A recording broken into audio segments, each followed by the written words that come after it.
দিনেশ, কোথায় গেলি দিনেশ? একবার বেরিয়ে আয় তাড়াতাড়ি। তোর সঙ্গে আমার খুব জরুরি দরকার আছে, তাড়াতাড়ি বেরিয়ে আয় বলছি। কি হলো নগেন? সকালবেলা এরকম ষাঁড়ের মতো চিৎকার করছিস কেন? কি হয়েছে কি? কি হয়েছে মানে? আমার দোকানে তোর যে ধার বাকি আছে, সেই ধার বাকি কবে পরিশোধ করবি? ধার বাকি? তোর দোকানে? ওই আমি তো জানি না। তোর দোকানে আমি আবার কবে ধার বাকি করলাম? সকালবেলায় ন্যাকামো করিস না। সব সময় সবকিছুর একটা সীমা থাকা দরকার। সীমাটা অতিক্রম করিস না বলে দিলাম। এতদিন তোকে আমি অনেক কিছু ধার দিয়ে এসেছি। এবার অন্তত তুই আমার টাকাটা শোধ করে দে। টাকা শোধ না করলে তো আমি বিপদে পড়ে যাব। আমি একটা মালও দোকানের জন্য তুলতে পারবো না। তাতে আমি কি করব? তুই মাল তুলতে পারিস না তো তাতে আমার কি? তুই তোর ধারের টাকাটা আমাকে দে। ব্যাস, আমি আর কথা বাড়াতে চাই না। সকাল থেকে কি কানের মাথা খাচ্ছিস? তোর লজ্জা করে না আমার নামে মিথ্যে অপবাদ দিতে সকালবেলায়? দেখ দিনেশ, তুই যদি আজকে আমাকে ধারের টাকা না দিস, তাহলে কিন্তু আমার দোকান থেকে কোনো মালপত্র পাবি না ভবিষ্যতে, তাই আমি বলে দিলাম। ঠিক আছে ঠিক আছে, তা কত টাকা তোর কাছে ধার আছে আমার? সব মিলিয়ে প্রায় 5,000 টাকা। বলিস কি রে? এত টাকা ধার করে ফেলেছি আমি? তুই ধার করেছিস আর তুই হিসেবপত্র রাখিস না, এই যে তাজ্জব ব্যাপার। সে ঠিক আছে, কিন্তু এই মুহূর্তে তো আমার কাছে এত টাকা হবে না। ওরে কিছু টাকা অন্তত দে। আমি অন্তত আমার দোকানের মালপত্রগুলো তুলতে পারি। এইভাবে লোকের মেরে কতদিন চলবে? আজে বাজে কথা বলিস না নগেন। আমি কার মেরে খাই? হ্যাঁ, যত সব উল্টো পাল্টা কথা বলবার জায়গা পাসনি। দেখ দিনেশ, তোর সঙ্গে আমি ঝগড়া করতে আসিনি। তুই আমাকে কিছু টাকা অন্তত দে। আচ্ছা ঠিক আছে, শোন, তুই বরং কালকে আমার সাথে দেখা কর। আমাকে টাকা জোগাড় করতে হবে তো। আমার তো আর টাকার গাছ নেই যে ঝড়ালি পড়বে। কালকে আয়, কালকে আমি তোকে ঠিক টাকা দেব। ঠিক বলছিস তো? কালকে আয় না, তাহলেই দেখতে পাবি। ঠিক আছে, তবে আমি চললাম এখন।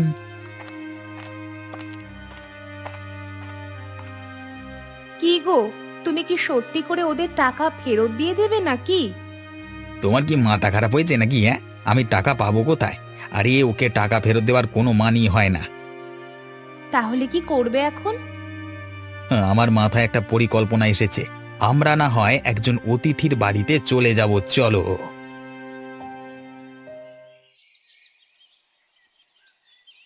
বাবা, আমি কাজে বেরোলাম, তুমি সাবধানে থেকো কেমন? এই ছাগল, এদিকে শোন। তুমি সকালবেলায় আমাকে ছাগল বলে ডাকবে না তো বাবা, আমি কিন্তু বলে দিলাম। বেশ, করব বলবো। তুই একটা ছাগল, আর সারা জীবন ছাগলই রয়ে যাবি। তুমি আমাকে ছাগল বলো কেন বলো তো? কি এমন কাজ করেছি ছাগলের মতো? ওরে গাধা, বয়স কত হলো তোর? তুই এবার বিয়ে কবে করবি? বয়স পেরিয়ে গেলে নাকি? সময় হোক ঠিক করব, তোমাকে ওসব নিয়ে চিন্তা করতে হবে না। সাধে তোকে ছাগল বলি? ওরে, তোকে নিয়ে চিন্তা আমি করব না তো পাড়ার লোকেরা করবে? ওরে গাধা, ভালো কাজকর্ম করছিস, কোথায় বাড়িটা একটু বাগাবি, তারপর একটা সুন্দর বৌমা ঘরে আনবি, তা না। সারাদিন ওই ছাগলের মতো এদিক ওদিক করে বেড়াস। কেন, আমি কি তোমাকে ভালো রাখতে পারি না? আমি কি তোমাকে রেঁধে বেড়ে খাওয়াই না? তোর হাতের রান্না অখাদ্য। আমি এখন অন্য হাতের রান্না খেতে চাই, তুই সে ব্যবস্থা করে দে। এমন করছো যেন বললেই সমস্ত জিনিসটা এক্ষুনি হয়ে যাবে। সবকিছুর জন্য একটু সময় লাগে। আর কত সময় লাগবে তোর? আমি মরে গেলে তারপর সবকিছু করবি? সকালবেলায় উল্টোপাল্টা কথা বলো না তো বাবা, আমি তো নিজের কাজে বেরোচ্ছি নাকি। কি হবে কাজ করে? টাকাগুলোকে জমিয়ে রেখে রেখে কোথায় যে নিয়ে যাবে আমি বুঝতে পারছি না। কেন, আমাদের দুজনকার পেট যখন চলছে, তখন আর একটা বৌমা এলে তার পেট চলবে না? সেটাকে আমি বলেছি? তুমি একটুক্ষণ অপেক্ষা করো, আমি তোমার জন্য ঠিক একটা বৌমা এনে দেব। দেখা যাক কবে আনিস। এই যা যা, এখন তুই যা, কাজে বেরোচ্ছিস, কাজে যা যা। হ্যাঁ, আমি এলাম। গিন্নি, কোথায় গেলে? আমি এবার বাজারে বেরোবো তো। তা কি আনতে হবে তার একটা লিস্ট তোমাকে তৈরি করতে বলেছিলাম, হয়ে গেছে?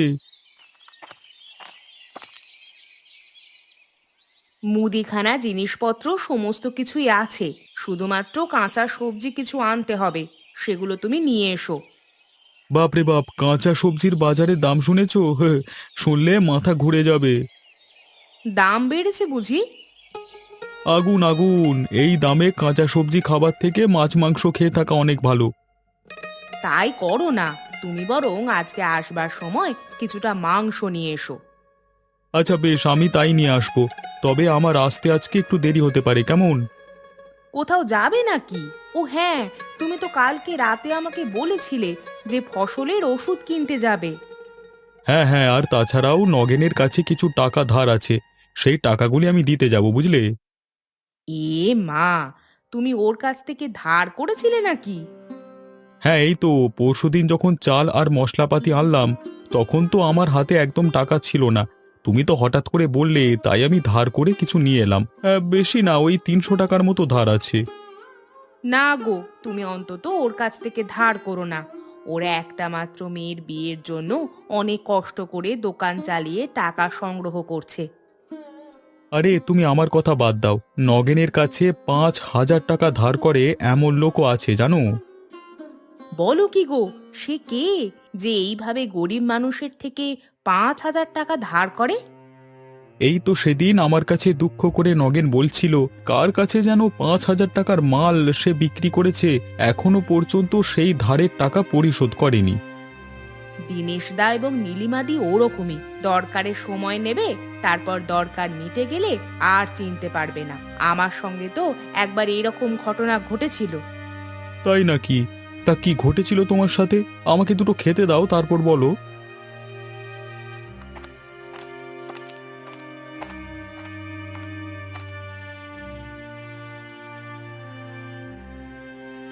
সেই মনে আছে যখন আমরা মুরগি এনে পুষেছিলাম, তখন আমাদের মুরগির ডিম আমরা বিক্রি করতাম। সেই ডিম আমি একবার ধারে দিয়েছিলাম নীলিমাদিকে, কিন্তু ধারের ডিম খেয়ে তারপর আমাকে আর চিনতে পারেনি। আমি যখন টাকা নিতে গিয়েছিলাম তখন আমার মুখের ওপর বলেছিল যে তোমার কাছ থেকে আমি ডিম নিইনি। একবার শিক্ষা হয়ে গেছে, তারপর থেকে তুমি আশা করছি আর ওদিকে সাহায্য করো না। ভুলেও কাজ করি না, মাথা খারাপ নাকি? ঠিক আছে গিন্নি, তুমি থাকো, হ্যাঁ, আমি বরং বাজারঘাট করে নিয়ে চলে আসি।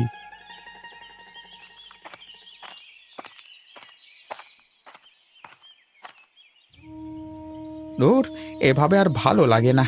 সারা জীবনটাই এভাবে কষ্ট করে কেটে গেল। সুখের মুখ আমি আর দেখতে পেলাম না, খুব বিরক্ত লাগছে।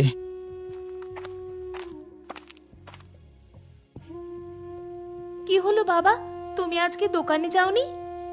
দোকানে গিয়ে কি আর করব বল মা, সকলকেই তো ধারে মালপত্র দিতে হয় প্রায়, আর তারা টাকা দেবার বেলায় আমাকে আর চিনতে পারে না। তুমি এইসব লোকদেরকে ধার দাওই বা কেন, যারা তোমাকে টাকা ফেরত দেয় না? কি আর করব বল মা, এমন এমন সময় ওরা দোকানে এসে মায়া ভরা মুখ নিয়ে আমার কাছে ধার নেয়, আমি আর না করতে পারি না। দোকানের একগাদা লোকের সামনে আমি কি আর না করতে পারি তাকে বল? তাতেও তোমাকে শক্ত হতে হবে। তুমি যদি শক্ত না হও তাহলে কিছুই হবে না।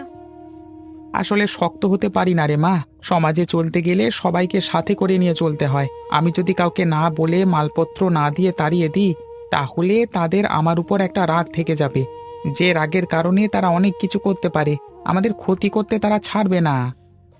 কেউ কিছু করলে সেটা আমরা পুলিশকে জানাবো, তবুও তুমি অত ভয় পেও না। আসলে কি জানিস তো, তোকে নিয়ে খুব চিন্তা হয়। তোকে যতক্ষণ না একটা ভালো ঘরে দিতে পারছি, ততক্ষণ আমার দুশ্চিন্তা চলতেই থাকবে। তুমি আমাকে নিয়ে অত দুশ্চিন্তা করো না বাবা, সময় হলেই আমার বিয়ে হবে। শুধু শুধু কেন যে তোমরা চিন্তা করো আমি বুঝতে পারি না। আসলে কি জানিস তো, মেয়ের বাবা হলে অনেক রকম চিন্তা মাথায় ঘোরে, কিন্তু এখন যা পরিস্থিতি দেখতে পাচ্ছি, তাতে তো আমার দোকান চালানো অসম্ভব হয়ে পড়ছে। এখন কি করব বল তো মা?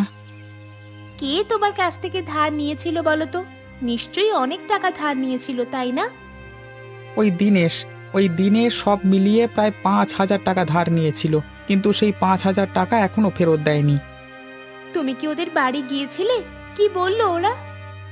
ওরা বলল কালকে যেতে, কালকে গিয়ে টাকাটা নিয়ে আসতে। তাহলে কালকে গিয়ে টাকাটা নিয়ে আসবে, এতে অসুবিধা কি আছে? না রে মা, তুই ওদেরকে চিনিস না, ওরা এত খারাপ লোক। কালকে টাকা দেবে কি দেবে না সে নিয়ে আমার বেশি দুশ্চিন্তা। তোমাকে অত চিন্তা করতে হবে না, দিলে দেবে, না দিলে না দেবে। তুমি এক কাজ করো, যাও দোকানে গিয়ে বসো, না হলে তোমার বাকি খরিদ্দারগুলো অন্য জায়গায় চলে যাবে কিন্তু। ঠিক আছে, তুই যখন বলছিস তবে আমি দোকানে যাচ্ছি, কিন্তু কালকে শেষ দিন। দিনেশ যদি কালকে আমার টাকা না দেয়, তাহলে আমি কিন্তু ছেড়ে কথা বলবো না।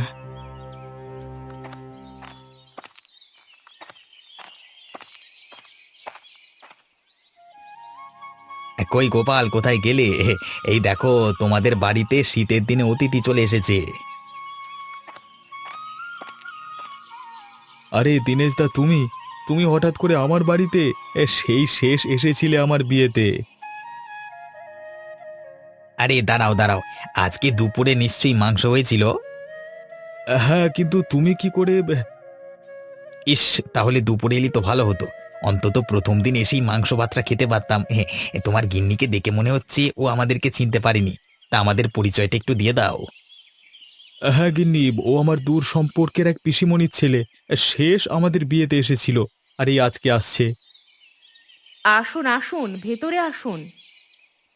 এসেছি বটে, তবে এবারে কিন্তু বেশ কিছুদিন থেকে তারপর যাব। অবশ্যই, কুটুম বাড়িতে এসে থাকতে তো হবেই। কয়েকদিন না থেকে চলে গেলে আমাদের মনে দুঃখ হবে। আসুন আসুন, আপনারা ভেতরে আসুন।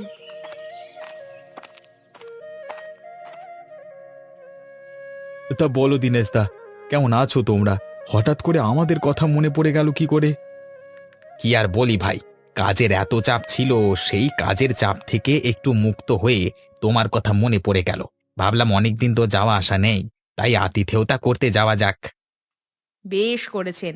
বাড়িতে কুটুমজন মাঝে মাঝে এলে খুবই ভালো লাগে। তা দিদি, আপনারা যখন থাকবেন তখন আপনাদের ভালো মন্দ কিছু খাওয়াতে হবে তো। আমাকে বলবেন কিন্তু আপনারা কি খেতে ভালোবাসেন, আমি নিজের হাতে রান্না করে খাওয়াবো। এই গোপাল ভাই, তোমার কাজকর্ম কেমন চলছে? সব ঠিকঠাক আছে তো? হ্যাঁ দাদা, ওপরওয়ালার আশীর্বাদে সবকিছু ঠিকঠাকই চলছে। তোমরা তবে বসে একটু বিশ্রাম নাও, আমাকে আবার বাজার ঘাট করে আনতে হবে তো।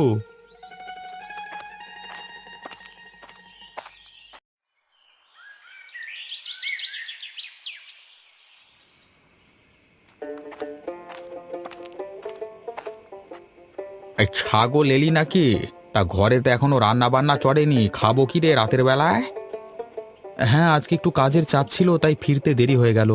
ওসব নিয়ে তুমি চিন্তা করো না, আমি আসবার সময় তোমার জন্য রুমালি রুটি আর পনির ভর্তা নিয়ে এসেছি। কি বললি? রুমালি রুটি আর পনির ভর্তা? আহা, কতদিন যা খাইনি। ওই জন্যই তো নিয়ে এলাম। মাঝে মাঝে বাইরের খাবার খেতেও তো ভালো লাগে, জানো তো। তুমি দাঁড়াও, আমি হাত মুখটা ধুয়ে এসে খাবার বাড়ছি।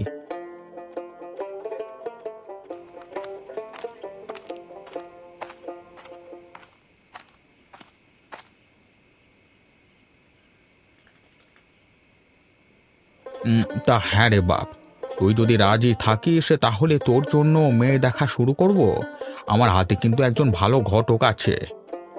তুমি আর কিছুদিন অপেক্ষা করো না বাবা, আমাকে একটু স্থির হতে দাও।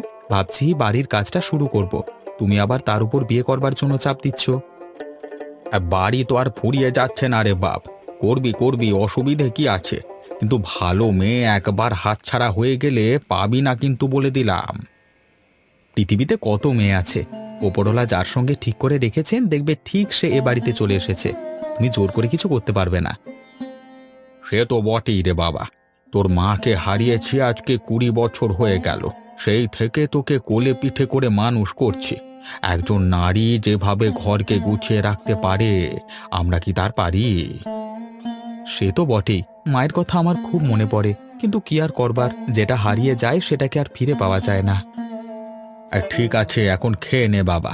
আর কাজের ফাঁকে ফাঁকে মাঝে মাঝে কোনো মেয়েটে দেখে রাখিস, আর পছন্দ হলে বলিস, কেমন? আমি তার সাথেই তোর বিয়ে দিয়ে দেব।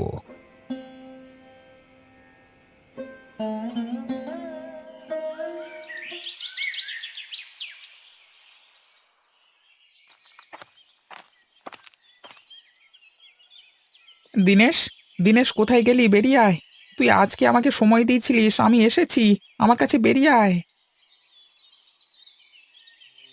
আরে কি ব্যাপার, কেউ উত্তর দিচ্ছে না কেন? বাবা, ওই দেখো, ঘরে তো তালা দেওয়া। আমার মনে হচ্ছে ওরা ঘরে তালা দিয়ে পালিয়ে গেছে। হায় হায় হায় হায়, এ আমি কোন অসভ্য লোককে বিশ্বাস করেছিলাম। আমি জানতাম ও এরকম কিছু একটা করবে। আমার 5,000 টাকা জলে গেল। বাবা, তুমি দুঃখ করো না। মানুষ যদি দরকারের সময় সাহায্য নিয়ে দরকার মিটে গেলে সবকিছু ভুলে যায়, তাহলে তুমি কি করবে বলো? আমি এরকম ভুল কোনোদিন করব না, কিন্তু দিনেশকেও আমি আর ছাড়বো না। ও যে কোথায় গেছে কে জানে।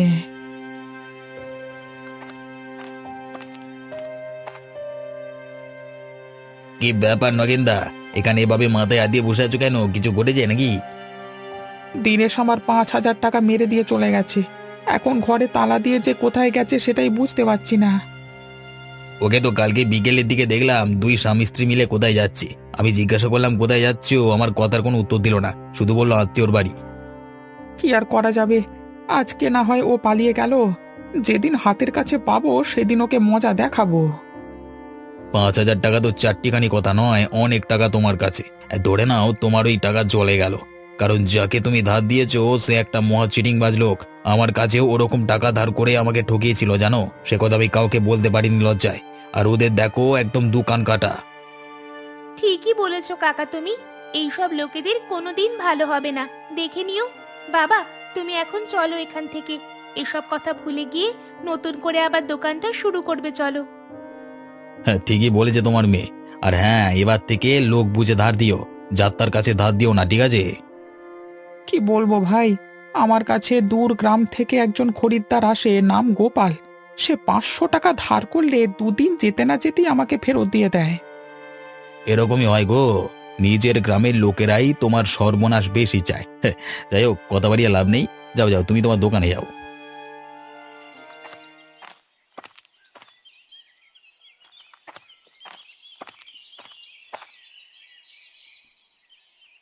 আরে ও গোপালদা, চললে কোথায়? কাজে বেরিয়েছো নাকি? আর বলিস না ভাই, হঠাৎ করে এই শীতের দিনে আমার ঘরে অতিথি চলে এসেছে। তা ঘরে বাজারঘাট ফুরিয়ে গেছে, তাই যাচ্ছি কয়েকটা মুদিখানা বাজার করতে। তা কোথায় তুমি মুদিখানা বাজার করো? আমাদের পাশের গ্রামে, ওই নগেনদার কাছে। ওখানে গেলে অনেক সাশ্রয়ে আমি মালপত্র সব পেয়ে যাই। তাই নাকি? তাহলে তো আমাকেও যেতে হবে। হ্যাঁ, বাজারে সবার থেকে কম দামে মাল বেচে নগেনদা। তা হরিহর কাকার কি খবর, কেমন আছেন উনি? আর বলো না দাদা, সারা দিন আমাকে বিয়ে বিয়ে করে খেপিয়ে খাচ্ছে।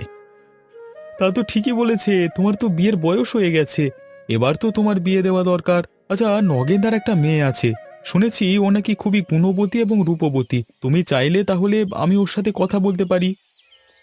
আবার তুমিও শুরু করলে তো, এখন কোথায় যাই বলো দেখি। আরে ভাই, বিয়ে না করলে তুমি যাবে কোথায়? শোনো, ভালো কথা বলি, যদি নগেনদার মেয়ে স্বপ্নাকে বিয়ে করো তাহলে কিন্তু সব দিক থেকে সুবিধে। আমাদের গ্রামের সঙ্গে নগেনদার একটা ভালো সম্পর্ক গড়ে উঠবে, আর সাথে তোমার মুদিখানার মালপত্র সবকিছু ফ্রিতে হয়ে যাবে। আসলে নগেনদা তার মেয়ের জন্য একটা ভালো পাত্র খুঁজছিল, তোমার সঙ্গে কিন্তু ভালো মানাবে। এই তো কাকা, এই কোন কথা থেকে তুমি কোন কথায় নিয়ে চলে এলে বলো তো? ভাবছিলাম বাড়ি করব, তারপর না হয়। আরে করবে করবে, কেউ তো তোমাকে করতে বারণ করেনি। তাহলে আমি হরিদার সাথে এ বিষয়ে কথা বলি, কেমন? আর আমি তো এখন নগেনদার দোকানে যাচ্ছি, সেখানে নগেনদার সাথে কথা বলে নেব, ব্যাস। তাহলে আমরা খুব তাড়াতাড়ি একটা বিয়ে বাড়ি খেতে চলেছি, হ্যাঁ।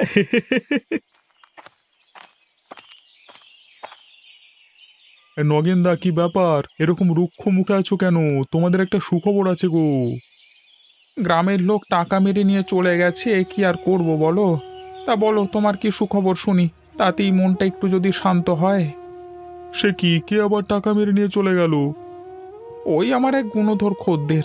ওসব কথা ছাড়ো, বলো দেখি আমার জন্য কি সুখবর এনেছো। নগেনদা, তোমার মেয়ের জন্য একটা ভালো পাত্র পেয়েছি, তুমি যদি চাও তাহলে বিয়ে দিতে পারো। ছেলে খুব ভালো ছেলে, কাজকর্ম করে নিজের বাড়ি করবার পরিকল্পনা করছে। তাই নাকি? তাহলে তো খুব ভালো। তোমাদের গ্রামেরই ছেলে নাকি? হ্যাঁ, আমাদের গ্রামেরই ছেলে। তা তুমি যদি দেখতে যেতে চাও তাহলে দেখতে যেতে পারো একবার। সত্যি, আমার এই মেয়েটাকে নিয়ে খুব চিন্তায় আছি। তাহলে এখন কি একবার যাওয়া যায়? মানে যদি পছন্দ হয় তাহলে সমস্ত কিছুই পাকা করে অসুবিধে কি আছে, এখন আমার সাথে চলো। তার আগে আমাকে কিছু মাল দিয়ে দাও।